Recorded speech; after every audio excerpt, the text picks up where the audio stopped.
إلى حضرة النبي المصطفى محمد صلى الله عليه وسلم وعلى آله وأصحابه وذريته وأهل بيته وإلى أرواح آبائه من الأنبياء والمرسلين والأولياء والشهداء والصالحين والصحابة والتابعين وتابعين التابعين وتابعهم بإحسان يوم الدين وإلى أرواح آبائنا وأمهاتنا وأجدادنا وجداتنا وأبنائنا وبناتنا وإخواننا وأخواتنا وأصدقائنا وأقربائنا وأستاذنا ومشايخنا ومشايخ مشايخنا ولمن له حق علينا ولأرواح جميع القبور من المسلمين والمسلمات والمؤمنين من هذا الأحياء منهم من أموات شون الله لنا لهم الفاتحة.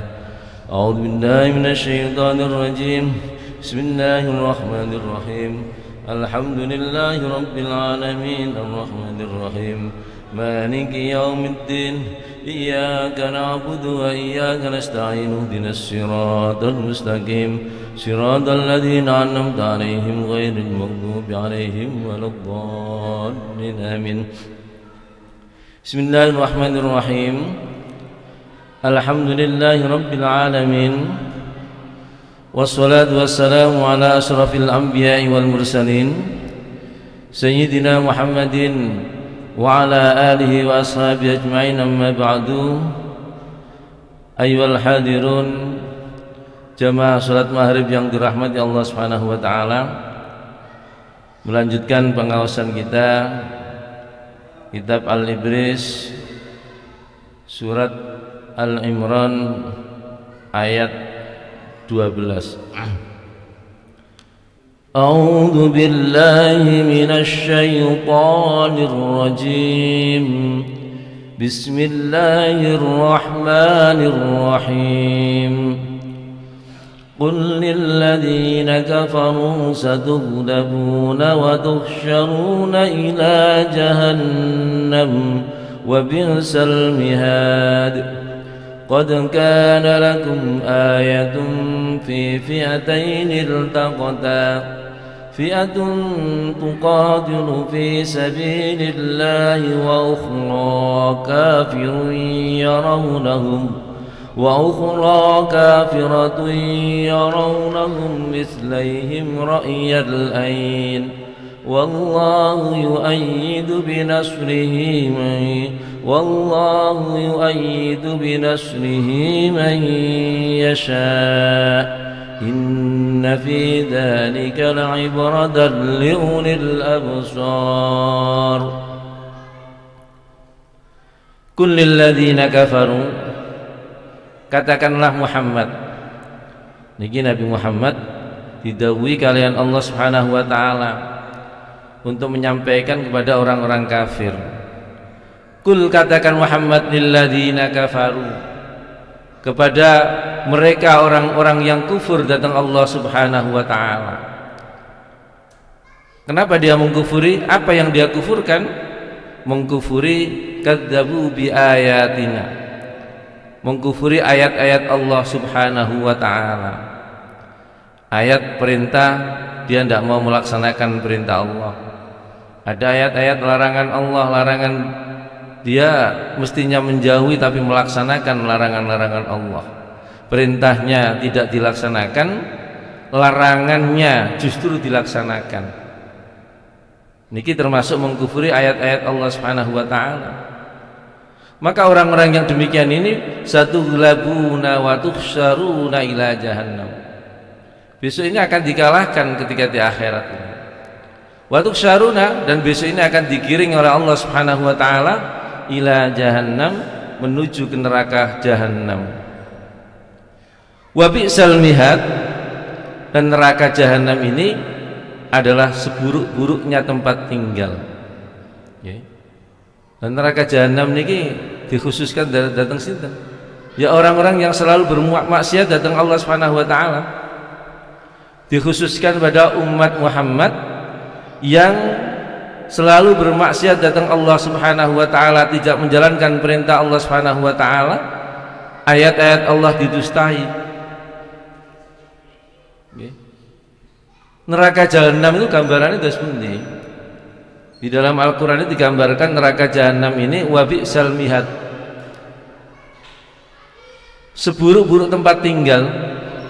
Berarti neraka yang paling pertama, urutan pertama. Kalau ada neraka 7 ya neraka yang urutan pertama. Diberikan kepada orang yang selalu tidak menjalankan perintah Allah, tapi menjalankan larangan-larangan Allah Subhanahu wa taala. Keluar dari ajaran Islam, tarikus sholah, tidak mau menginfakkan sebagian harta yang dititipkan oleh Allah Subhanahu wa taala. Dan pintunya neraka jahanam ada di dalam Al-Qur'an itu, wa inna jahannama laha sab'atu abwab. Pintu neraka jahanam ini ada 7. Sesuai dengan amal perbuatannya. Oh, ini masuk pintu ini karena perbuatannya seperti ini. Masuk pintu ini karena perbuatannya ini. Wa inna jahannama lamau'iduhum ajma'in laha sab'atu abwab likulli babin minhum juz'un maqsum. Ini gambarannya wonten Al-Qur'an. Berarti neraka yang paling dahsyat niki. Apinya menyala seperti itu, kemerahan, kadang kehitaman, kadang keputihan. Ini ciri-ciri neraka jahanam. Dan orang yang masuk sana ini ya luar biasa, karena melakukan perbuatan-perbuatan yang besar, datang Allah Subhanahu wa ta'ala. Makanya kita harus mawas diri, jangan sampai kita dan keluarga kita ini meninggalkan perintah-perintah Allah Subhanahu wa taala. Anak-anak kita waktunya sholat, kita ajak sholat, biarlah mereka sholat di masjid, diajari caranya sholat seperti ini. Kalau rame gimana anak-anak? Ya biarkan rame, wong anak-anak kadang-kadang disuruh diam juga masih rame, tapi diberi pemahaman dan pengertian. Jangan dimarahi. Anak masuk masjid seperti ini jangan dimarahi, tapi ditata, didampingi orang tua. Ini melatih anak kita ini agar menjadi anak yang soleh dan anak yang solihah, sehingga terhindar dari neraka jahanamnya Allah. Kalau anak dari kecil ini dibiasakan untuk melakukan kebaikan-kebaikan, insya Allah dalam perjalanan hidupnya anak ini juga akan melakukan kebaikan-kebaikan dan berbakti kepada kedua orang tua. Diajak sholat, diajak ngaji, diajak melakukan kebaikan oleh orang tuanya, sehingga dasar ini menjadi penting. Kuat ketika anak ini sekolah di perguruan tinggi jauh dari orang tuanya, anak ini masih bisa menahan diri. Kita menanamkan karakter ini sejak usia dini ini, melekat dalam pikirannya, dalam hatinya, sehingga hatinya menjadi hati yang bersih. Nah, kalau orang hatinya bersih itu tidak mudah berbohong, lisannya juga bagus, pandangannya juga bagus, tutur katanya bagus, amal perbuatannya juga bagus. Tetapi kalau orang itu hatinya kotor, lisannya ya kotor. Kalau orang itu hatinya kotor, lisannya nggih kotor, ucapannya nggak betul baik, meninggalkan perintah-perintah Allah, karena hatinya tidak bagus. Pendengarannya juga tidak bagus, mendengarkan disampaikan kepada orang lain, mengadu dombaan namimah. Cara pandangnya juga tidak seperti orang-orang yang hatinya bersih. Nah, ini Allah menggambarkan neraka jahanam itu adalah wabi'sal mihad, seburuk-buruk tempat. Kalau kita sudah tahu gambarannya seperti ini, ya kita hindari. Qad kana lakum ayatun fi fi'atainil taqata. Qad kana lakum ayatun, sungguh telah ada tanda-tanda bagi kamu, fi fi'atainil taqata, pada dua golongan yang berhadap-hadapan. Sinten niku? Fi'atun tuqatilu fi sabilillah. Yang pertama adalah kelompok orang-orang yang berperang di jalan Allah Subhanahu wa taala. dan berhadapan dengan yang lain, wa ukhra kafiratu yarawnahum mislahim ra'yal ain. Golongan yang lain adalah golongan orang-orang kafir yang melihat dengan mata kepala bagi golongan orang-orang muslim 2 kali lipat jumlah mereka. Jadi ayat ini terkait dengan perang Badar. Perang Badar ini perang antara orang Islam dengan orang kafir Quraisy. Pada tahun pinten? Tahun 2 Hijriah, ketika Rasulullah Shallallahu Alaihi Wasallam hijrah dari Makkah menuju Madinah. Ini masih diintip oleh orang-orang kafir Quraisy yang ada di Mekah. Selalu diintip, akan diperangi termasuk kelompoknya Abu Jahal, ingin membunuh Rasulullah. Nah, pada akhirnya ketika orang-orang kufar Quraisy ini perjalanan dari Syam menuju Makkah ini melintasi kawasan yang namanya kawasan Badar, kawah yang ada airnya di situ, tempatnya ya sebelah selatannya Masjid Nabawi. Ada lembah, ada kawahnya di sana, ada airnya. Maka di sanalah terjadi peperangan antara orang-orang Islam yang dipimpin oleh Rasulullah Shallallahu Alaihi Wasallam sendiri dengan orang-orang kufar Quraisy Makkah. Jumlahnya orang-orang kufar Quraisy Makkah ini 3 kali lipatnya, bahkan lebih dari pasukan orang Islam. Orang Islam pasukannya 313, tapi jumlah orang-orang kafir Quraisy ini 1000, bahkan ada yang mengatakan lebih dari 1000. Maka ketika orang-orang kafir Quraisy berhadapan dengan orang-orang Islam ini, fi fi'atainil taqata, 2 kelompok ini saling berhadapan, fi'atun tuqatilu fi sabilillah. Orang-orang Islam jumlahnya sedikit ini memang jihad fi sabilillah, niatnya adalah jihad fi sabilillah, menegakkan agamanya Allah Subhanahu wa taala. Apapun yang dia lakukan akan mendapatkan pahala dari Allah Subhanahu wa taala. Wa ukhra kafiratu yarawnahum mislahim ra'yal ain. Sementara golongan yang lain, orang-orang musyrik ini melihat keberadaan orang-orang Islam yang jumlahnya sedikit ini menjadi banyak dalam pandangannya. Ini kehendak Allah, menjadi banyak,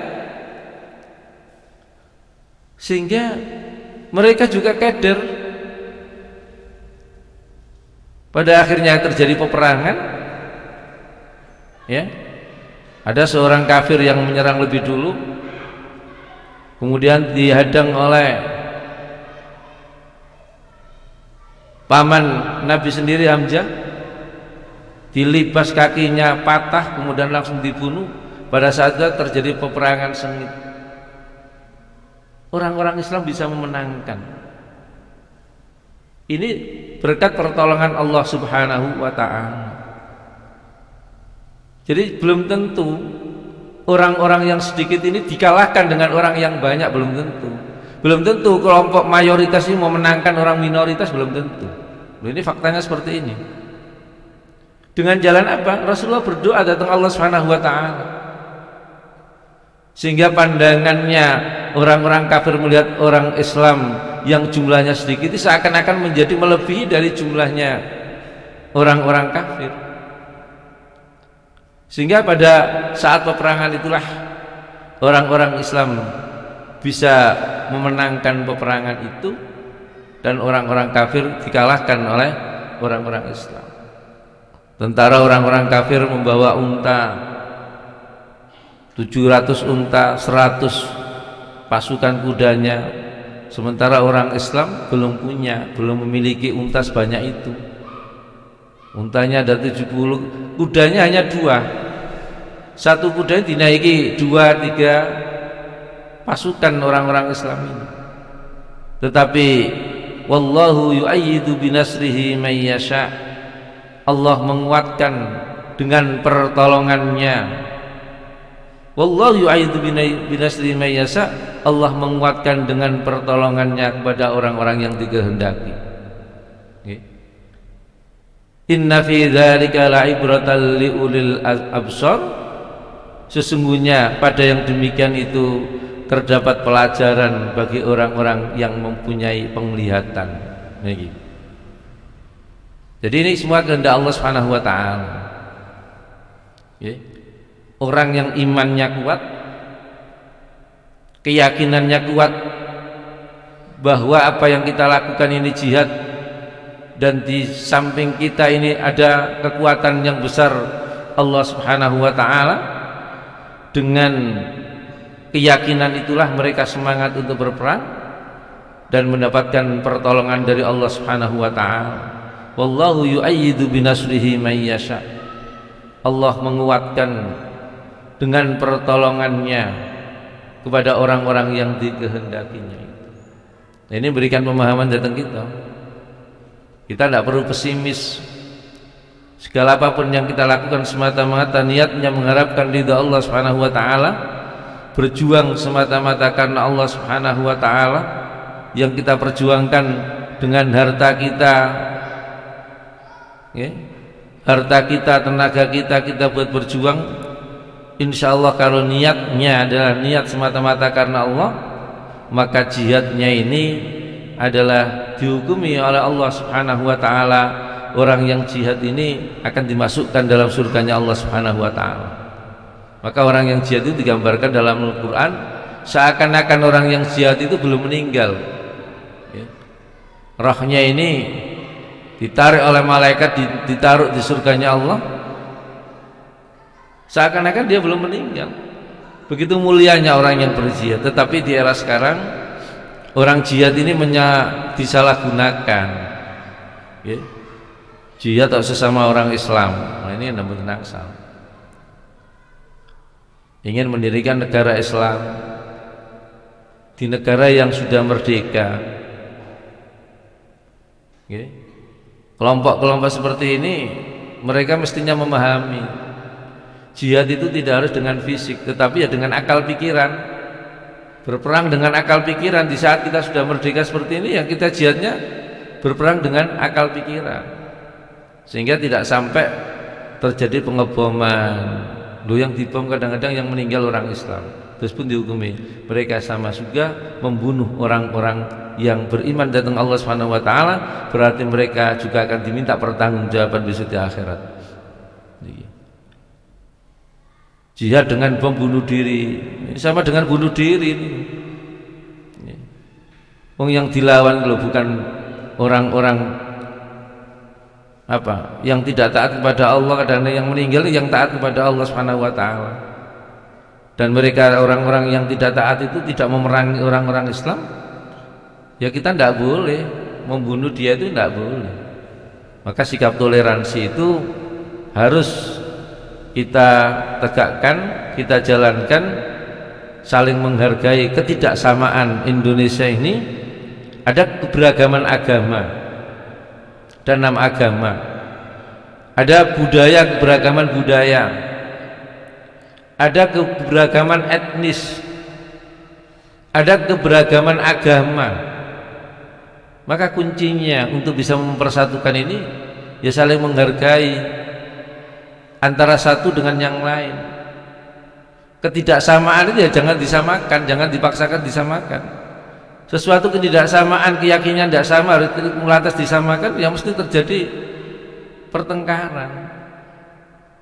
Maka tanamkan sikap toleransi, menjunjung tinggi nilai-nilai keadilan, itu sebagai landasan utama dalam kita menjalankan kehidupan di negara yang ada keberagaman ini. Insya Allah akan kesatuan dan persatuan itu akan utuh dan kokoh ketika toleransi dikedepankan, nilai menjunjung nilai keadilan dikedepankan, sifat moderasi dijunjung tinggi. Zuyyina lin-nasi hubbus syahawati minan nisa'i wal banina wal qanatiril muqantarah والقناطير المقنطرة من الذهب والفضة والخيل المسومة والأنعام والحرث ذلك متاع الحياة الدنيا والله عنده حسن المآب زين للناس حب الشهوات من النساء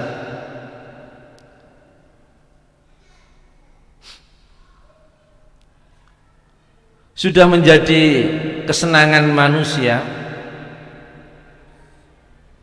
atau dijadikan merasa terasa indah dalam pandangan manusia minan nisa zuyyina linnasi hubbus syahawati minan nisa dijadikan terasa indah dalam pandangan manusia cinta terhadap hubbus syahwat, cinta terhadap apa yang dia inginkan. Ini menungso nih, karakternya menungso. Karakternya menungso ini sudah menjadi kesenangan manusia.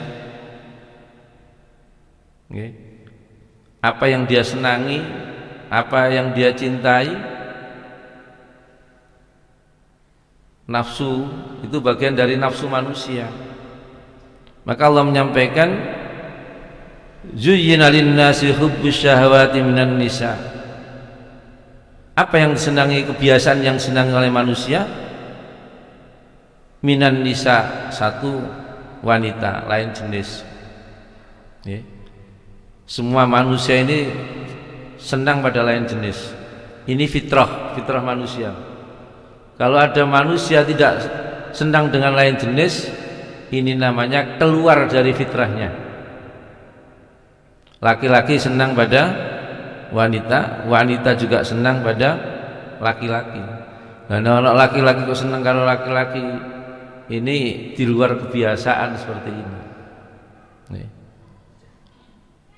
Wal banin, anak, wal qanatiril muqantarah, senang pada harta benda yang bertumpuk-tumpuk, harta benda yang dikumpulkan, mengumpulkan harta benda. Ini kesukaannya menungso nih.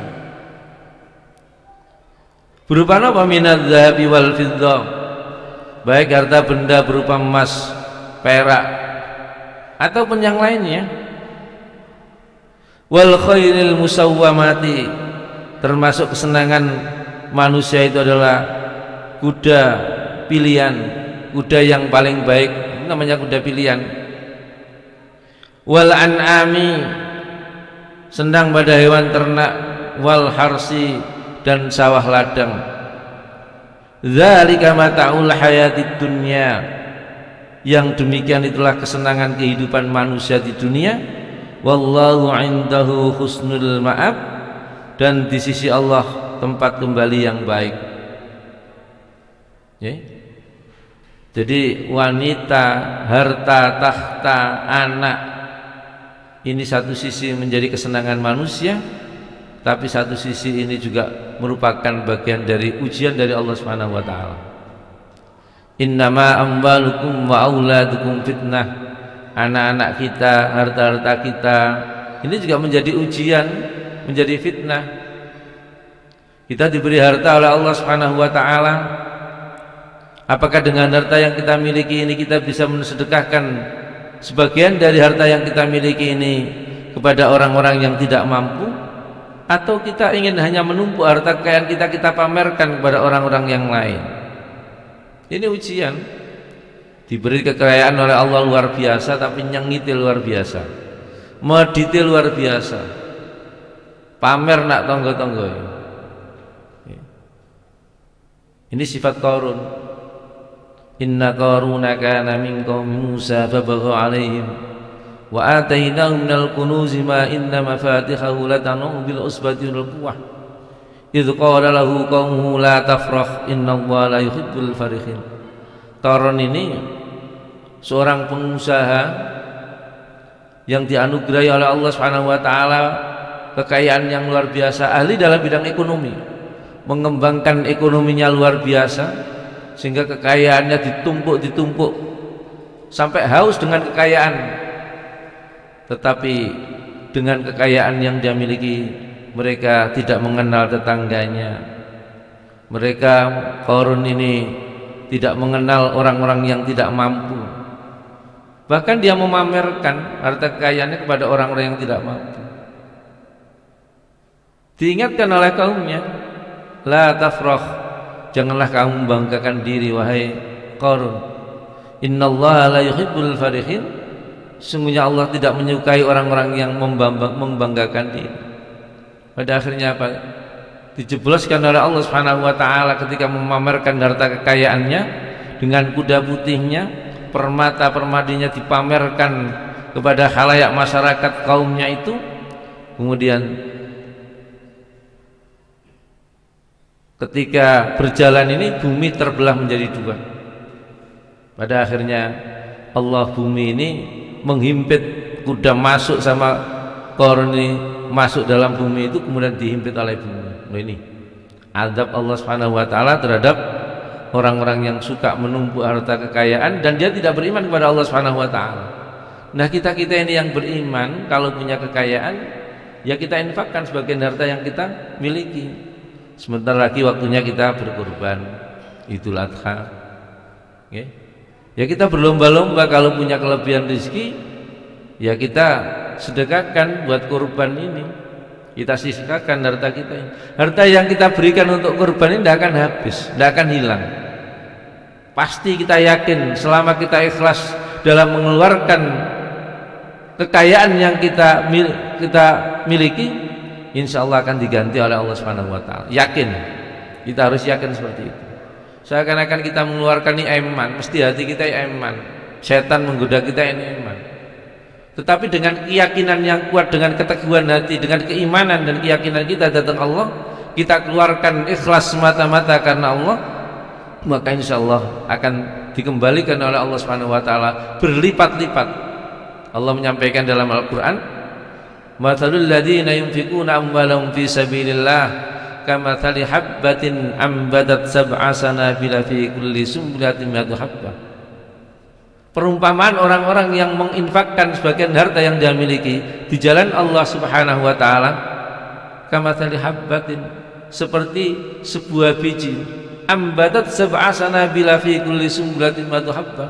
Satu biji ini kemudian ditanam tumbuh menjadi 7 tangkai, tumbuh pohon ditanam 7 tangkai, ini akan satu tangkai ini akan ada 100 biji. Ini gambarannya. Mi'atu habbah fi kulli sumbulatin mi'atu habbah. Wallahu yudha'ifu liman yasha. Allah melipat gandakan terhadap sedekah-sedekah yang kita keluarkan semata-mata untuk limarudhatillah, mengharapkan ridha Allah Subhanahu wa taala. Diganti oleh Allah, satu kebaikan itu diganti menjadi 700. Jenengan mengeluarkan uang 3 juta patungan sapi ini, ya 3 juta, 3 juta setengah, ya kalikan 700, pinten nih kemudian usahaman hitung dewe, wis 3 juta 3 kali 7 pinten 21, ya 3 juta kali 20, 3 juta kali pinten nih, 3 juta kali 700, oh patah nih, buatan jutaan kira-kira ya. Niki lho. Niki gambarannya wonten Al-Qur'an kados mekaten. Lah ning ketono kambing tuku 3 juta. Itu tadi. Matsalul ladzina yunfiquna amwalahum fi sabilillah kamatsali habbatin ambatat sab'a sanabila fi kulli sumbulatin mi'atu habbah. Satu biji itu tumbuh menjadi 7 tangkai dan setiap tangkai ini akan berbuah 100 biji. 100 kali 7 berarti 700. Nek jenengan ngetokaken kurban 3 juta, ya 700 kali 3. Nggih. 21 miliar lho. Ngeten ya. Diganti kalian Allah. Nggih. Tapi niate mau lho. Tapi nek wong panjenengan seneng sedekah, tidak ada beban dalam mengeluarkan itu, dan mencari rezekinya insyaallah dimudahkan oleh Allah Subhanahu wa taala. Karena itu harta, anak, tahta, kekayaan itu juga bagian dari, selain itu fitrah, kesenangan manusia, itu juga merupakan bagian dari ujian Allah Subhanahu wa taala. Dimai anak ya ujian, anak ini bisa dadi wong anak sing soleh pemboten. Dimai kekayaan ini tambah dekat kepada Allah beribadahnya, atau justru jauh dari Allah Subhanahu wa taala. Kakek kekayaan akhirnya ngurusi kekayaan, bengi gak iso turu ngitung duite, besok kerja lagi dikumpulkan lagi setiap harinya, sehingga ibadahnya kurang, jauh dari Allah Subhanahu wa taala, dan tidak pernah memberikan sebagian dari hartanya kepada orang-orang yang tidak mampu. Maka harta ini juga bagian dari ujian dan cobaan dari Allah Subhanahu wa taala. Satu sisi ini ujian, satu sisi harta itu anugerah dari Allah Subhanahu wa taala.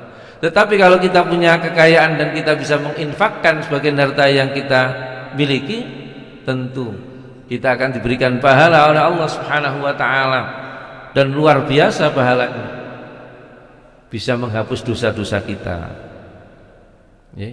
Tadfa'ul bala, sedekah itu tadfa'ul bala, bisa menolak bala.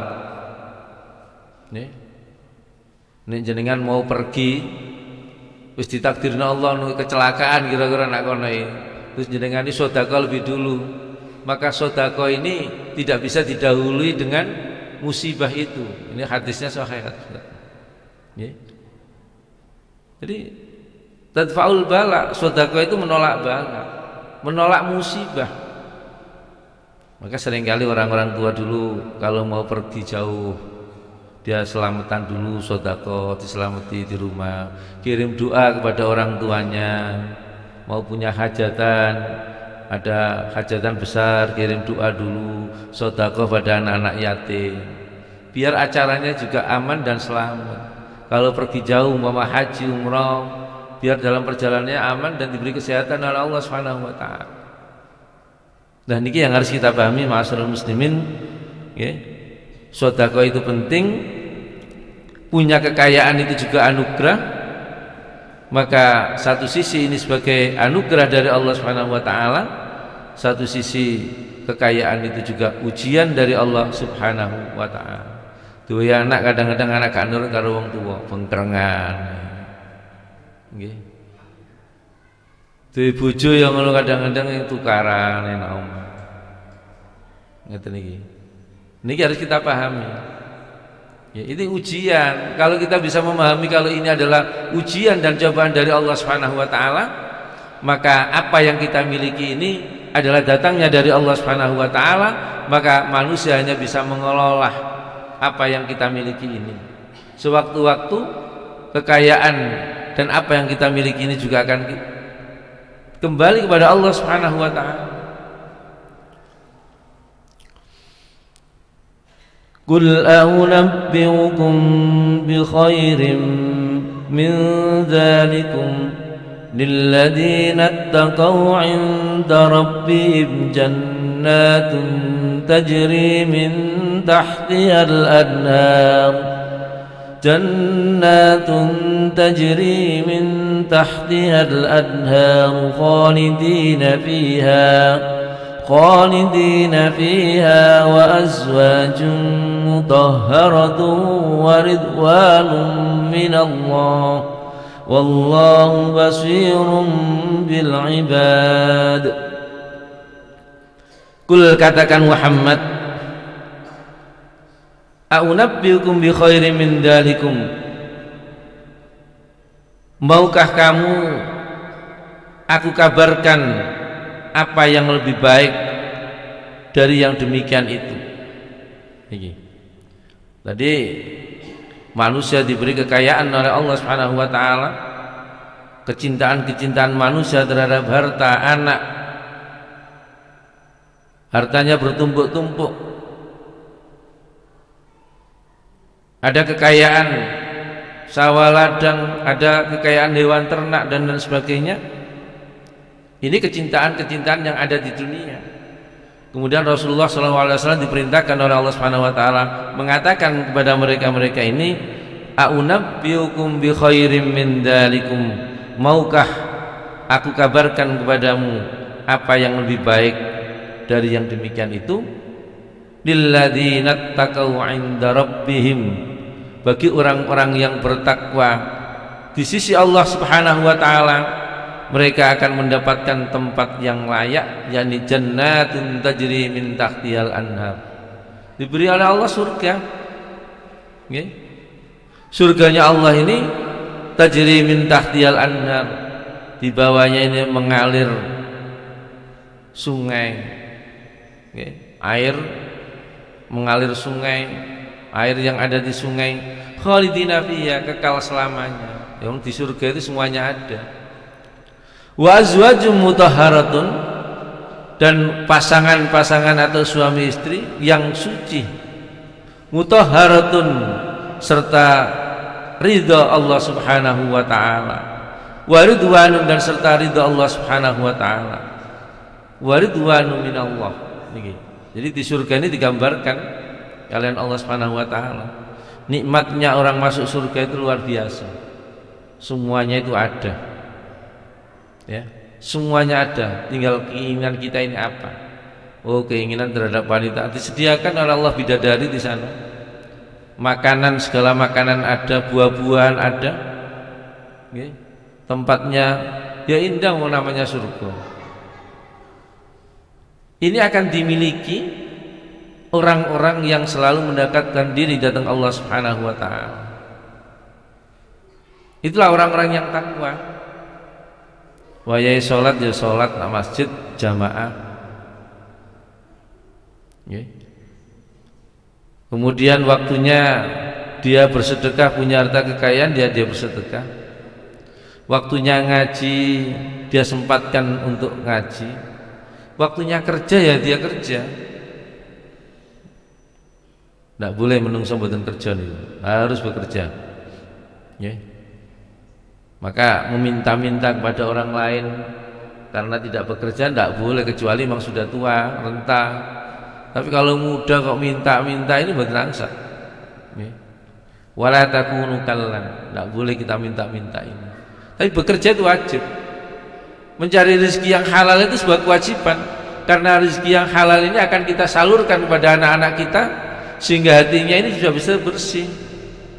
Dan kalau kita memberikan sesuap nasi kepada anak kita yang dari rezeki yang tidak halal, maka generasi kita ini generasi orang yang malas beribadah datang Allah Subhanahu wa taala. Sedikit halal barokah lebih baik daripada banyak tidak halal, tentu tidak akan membawa keberkahan dalam hidupnya. Maka orang-orang yang mencari rezeki dengan cara yang halal ini, kemudian rezeki ini diberikan kepada anaknya untuk pendidikan, diberikan kepada keluarganya untuk mengatur kehidupan dalam menentukan keluarga, maka keberkahan Allah itu akan nampak di sana. Hidupnya akan barokah. Hidupnya akan barokah. Suka dermawan, suka beribadah pada orang, selalu senyum dan berbuat baik, suka menolong orang, sholatnya tidak pernah telat, puasanya tidak pernah telat. Ini berkah karena apa yang dimakan ini sesuatu yang halal. Tetapi biasanya orang-orang yang memakan dengan cara yang tidak halal ini ya ibadah ya malas. Dijak ibadah ya kok dalu, mari ana keturunan gak sholat. Wayahe poso melu sahur karo bojone, metu ndelok warung sing remang-remang. Bojone gak ero kok wayahe maghrib mlebu omah poso maneh buka. Nah niki harus kita perhatikan, datang putra-putri kita ini ya kita arahkan menjadi anak yang soleh, anak yang bersih hatinya. Itu semua bisa kita peroleh ketika kita memberikan sesuatu yang terbaik kepada anak itu. Kalau kita menanam yang baik, pasti hasilnya akan baik. Kalau kita menanamkan kepada anak kita sesuatu yang tidak baik, tentu anak kita juga menjadi anak yang tidak baik. Wallahu basirum bil ibad. Allah subhanahu wa ta'ala zat yang maha melihat bila ibadi kepada hambanya. Semua amal ibadah kita ini, semua perbuatan kita ini dilihat oleh Allah subhanahu wa ta'ala. Wis kalau sing nyawang kok aku gak poso. Oh, Gusti Allah sing melihat kok. Nggih. Ndak ada menungso, ndak ada manusia yang bisa melihat, tetapi Allah melihat perbuatan yang dilakukan oleh hambanya. Dan semua amal perbuatan manusia akan diminta dipertanggungjawabkan di hadapan Allah subhanahu wa ta'ala. Sekecil apapun perbuatan yang dilakukan oleh manusia pasti akan ditampakkan oleh Allah besok di akhirat kelak. Tangan kita menjadi saksi, mulut kita di dunia pandai bersilat lidah, besok di akhirat dikunci oleh Allah subhanahu wa ta'ala. Kaki kita menjadi saksi, tangan kita menjadi saksi. Okay. Ini yang harus kita perhatikan, kita hati-hati. Urip itu tidak lama. Ibarat orang dalam perjalanan itu transit di terminal. Mari transit dari terminal ini mesti akan menjalankan perjalanan lagi. Nah, kita hidup di dunia seperti ini. Ya. Nanti kita setelah transit di kuburan, ya kita akan menjalankan perjalanan lagi menuju akhirat. Dan di sana akan diminta pertanggungjawaban oleh Allah Subhanahu wa taala. Faman ya'mal mithqala dzarratin khairan yarah wa man ya'mal mithqala dzarratin syarran yarah. Kalau amal kebaikannya bagus, sekecil apapun amal kebaikan kebagusan itu tentu akan diberi balasan oleh Allah Subhanahu wa taala. Sekecil apapun keburukan yang kita lakukan akan ditampakkan dan dibalas oleh Allah Subhanahu wa taala. Tidak ada yang terlepas dari pandangan Allah Subhanahu wa taala. Kalau di dunia ini ya lepas dari pandangan manusia. Tetapi Allah berkuasa. Allah Maha Perkasa, Maha Kuasa, bisa melihat manusia, semua manusia akan dilihat oleh Allah Subhanahu wa taala dengan kekuasaannya. Ini yang harus kita pahami, ma'asyiral muslimin. Alladzina yaquluna rabbana innana amanna faghfir lana dhunubana faghfir lana dhunubana wa qina adzabannar. Orang-orang yang baik itu selalu berdoa datang Allah Subhanahu wa taala. Alladzina yaquluna, mereka berdoa kepada Allah Subhanahu wa taala, Rabbana, ya Allah ya Tuhan kami, innana amanna, sesungguhnya kami ini beriman kepadamu ya Allah. Faghfir lana, maka ampunilah kami, ampunilah dosa-dosa kami. Faghfir lana dzunubana wa qina adzabannar, dan jauhkanlah kami dari siksa api neraka. Orang-orang yang beriman ini selalu berdoa datang Allah Subhanahu wa taala seperti ini. Rabbana innana amanna faghfir lana dzunubana wa qina adzabannar. Rabbana atina fid dunya hasanah wa fil akhirati hasanatan wa qina adzabannar. Ini doa yang setiap hari kita panjatkan datang Allah Subhanahu wa taala. Ini doa sapu jagat. Kita semua hafal ini. Donga itu mboten perlu kata-kata.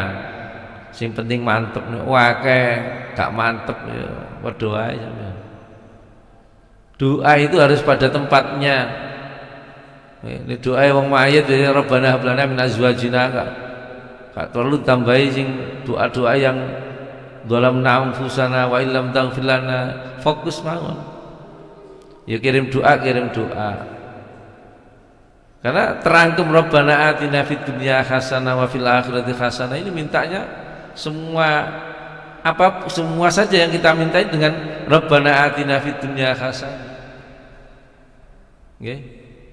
Kita diberikan di dunia ini kebaikan, wa fil akhirati hasanah, di akhirat juga diberi kebaikan dan dijauhkan dari api neraka. Ini mencakup semuanya.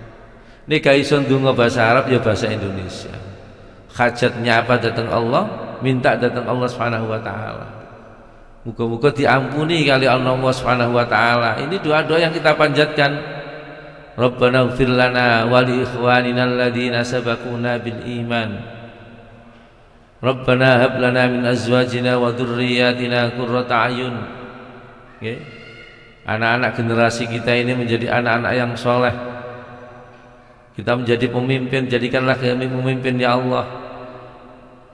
Kita pilih doa-doa yang sekiranya enak kita panjatkan kepada Allah Subhanahu wa taala, tidak memaksakan. Kalau kita tidak bisa bahasa Arab, kita dengan bahasa Indonesia, mantep atine. Atine mantep ini insyaallah niatnya tulus datang Allah Subhanahu wa taala, insyaallah akan diijabahi oleh Allah Subhanahu wa taala. Orang-orang tua-tua dulu begitu itu. Nih, mantep njaluk nak Gusti Allah mantep. Njaluk nak pangeran mantep. Sawahe berkembang luar biasa. Sing dagang nak pasar ya berkembang luar biasa. Wedi datang Allah tidak mau bujui, jujur perdagangannya dalam menjalankan perdagangan jujur. Sing tani ya jujur, nak tonggoe sing duwe lahan ya jujur. Ya, gak mengambil hasil taninya tetangganya. Pengairannya juga begitu ikhlas. Kalau tanahnya agak tinggi tidak dibendung. Ini kan seringkali terjadi seperti itu. Konflik internal, sing sawah dhuwur ana udan dibendung cekak melarek nane sing isor. Ini kan niki cara bertaninya sudah tidak semata-mata karena Allah Subhanahu wa taala seperti ini. Maka yang seperti ini harus kita hindari. Berjualan juga seperti itu, yang ngajar juga harus niatnya karena Allah Subhanahu wa taala. الصابرين والصادقين والقانتين والمنفقين والمستغفرين بالأسحار. Ya, termasuk orang-orang yang beriman tadi itu berdoa datang Allah Subhanahu wa taala. Ya. Rabbana innana amanna faghfir lana, kami beriman kepadamu ya Allah, maka ampunilah dosa-dosa kami dan jauhkanlah kami dari neraka-Mu ya Allah. As-sabirina, termasuk orang-orang yang bersabar. Okay. Termasuk orang-orang yang bersabar. Sabar niku apa? Sabar itu adalah menahan, mencegah, tabah, itu sabar. Menahan diri dari hal-hal yang merusak jiwa manusia, itu sabar. Menahan diri dari hal-hal yang merusak cara kita mendekatkan datang Allah Subhanahu wa taala, itu sabar. Maka orang yang mau sholat, sholat pun harus dengan kesabaran. Kalau jenengan sholat tanpa dengan kesabaran, ya sholatnya geruda-geruduk, nggak ada tumakninanya. Tetapi kalau melaksanakan sholat dengan kesabaran, khusyuk insya Allah kita. Dan khusyuk itu bukan sesuatu yang mudah. Sholat khusyuk itu sholat yang sulit. Okay.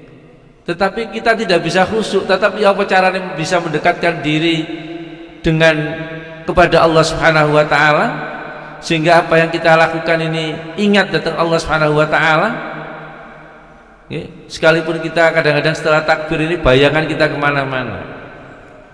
Salat khusyuk niku repot. Mboten wonten sing saged salat khusyuk kecuali Rasulullah sallallahu alaihi wasallam. Mari takbir, ya, Allahu Akbar. Sepeda mau nak jobo ya, durung tak kunci lho wilingan. Udan jemuran orang kono dolan. Sebelumnya tidak ada pikiran seperti itu. Ini namanya digoda oleh setan. Makanya kalau sebelum sholat kadang-kadang baca ta'awudz, qul a'udzu birabbin nas, biar kita ini tidak digoda oleh setan. Qul a'udzu birabbin nas, kita membaca ta'awudz dan lain sebagainya, untuk menguatkan diri kita ini agar kita menghadap Allah Subhanahu wa taala lurus, ikhlas semata-mata menghadap kepada Allah, ikhlas dalam menjalankan ibadah. Ya, ini bagian dari khusyuk yang kita lakukan semampunya. Tidak ada manusia yang bisa melaksanakan sholat dengan khusyuk. Maka kita tidak perlu pesimis. Ya. Ibadah ini harus tidak perlu pesimis. Nek panjenengan gak iso khusyuk ditambahi sholat sunate, ditambahi sedekah nih. Panjenengan punya harta kekayaan, ditambahi ngaji Quran nih, semua ini akan bisa mendongkrak keimanan kita datang Allah Subhanahu wa taala. Ketika kita punya dosa-dosa datang Allah, akan bisa dihapus dengan amalan-amalan yang lain itu. Mudah-mudahan Allah Subhanahu wa taala bisa memberikan pemahaman hidayah datang kula lan panjenengan sedaya. Apa yang kita pahami, kita pelajari ini bisa kita terapkan dalam kehidupan kita sehari-hari. Amin. Al-Fatihah.